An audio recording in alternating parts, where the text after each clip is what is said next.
बयस मात्र 19 हेले एते कम बयसरू एमिति रेकर्डर अधिकारी जानिले आपण भी होइजिबे ताजुब।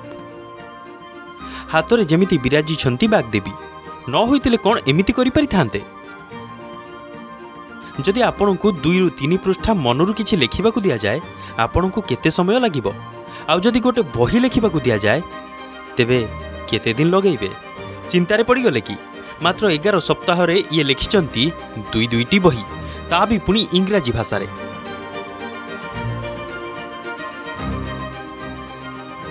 एते कम बयसरू तांकर ए प्रतिभा बଳରେ से हासिल करि परिछंती इंडिया बुक ऑफ रेकॉर्ड रो सम्मान। आमे कहूछु गंजाम जिला छत्रपुर देवीनगर रो शुभस्मिता पंडा को कथा। लास्ट ईयर मोर 2टा English book that is chronicle gems and embers of thought Chennai स्थित नोशन प्रेस द्वारा उभय जानतीय और आंतर्जातीय स्तर में 11 सप्ताह मध्य प्रकाशित पाइला। एजू मु चलित वर्ष इंडिया बुक ऑफ रेकॉर्ड 2025 स्थान पाइबार सुजोग पाई। फर्स्ट पुस्तक यथा chronicle gem consisting of 65 types of short stories and poems based on today's era like women empowerment, artificial intelligence, digital babbling, and second book that is embrace of thought consisting of 57 types of short poems। तो नथिला एते कम बयसरू एते बड़ सफलता हासिल करबी but all credit goes to my parents and my elder brother who have been supported me throughout the journey and without them I am not here today। And India book of record कथा कहवा गले विभिन्न social media platform रो मु सूचना पाइथली एवं परवर्ती समय रे मोर सफलता को बेस करी मोर भी आग्रह बढ़िला जे मु भी इंडिया बुक ऑफ रेकॉर्ड रे स्थान पाई परबी। तो मु सेथिरु इंस्पायर की इंडिया बुक ऑफ रेकॉर्ड पई अप्लाई करथली। शुभस्मिता रचित उभय पुस्तक चेन्नई स्थित नोशन प्रेस द्वारा जातीय और अंतर्जातीय स्तर में प्रकाशित होईछि। 2टी पुस्तकर नाम है क्रोनिकल चिमेज और एम्ब्रास ऑफ थॉट।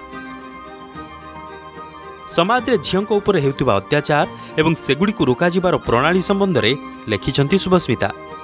एथिसह छात्र छात्री माने किभली दिनचर्या और व्यवहार आपणाइले जीवन में सफलता पाई परिबे निज पुस्तक माध्यम रे से छात्र समाज को भी देइछंती वार्ता।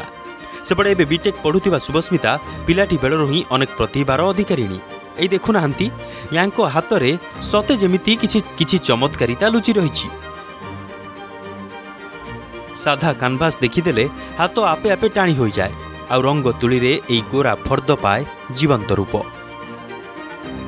लेखिबा छड़ा एमिति सुंदर सुंदर चित्र आंकिबारे भी सिद्ध हस्त से जोथिपाई अनेक प्रतियोगितारे हासिल करिसंती स्वर्ण पदक।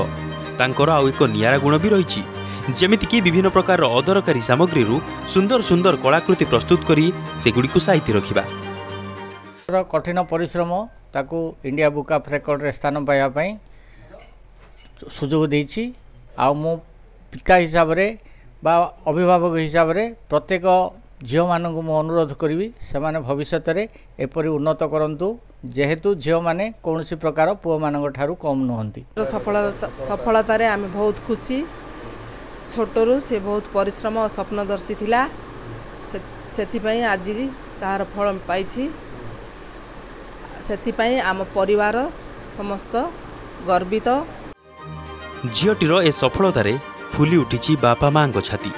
शुभस्मिता मध्य आगामी दिन में साहित्य और चित्रकला क्षेत्र में आगक बढ़िबा सह इंजीनियरिंग क्षेत्र में आहुरी सफलता पाइबा नहीं लक्ष्य रखिछंती। ब्रह्मपुररू कैमरा पर्सन शुभेन्दु सह विस्मय प्रधान का रिपोर्ट, अर्गस न्यूज।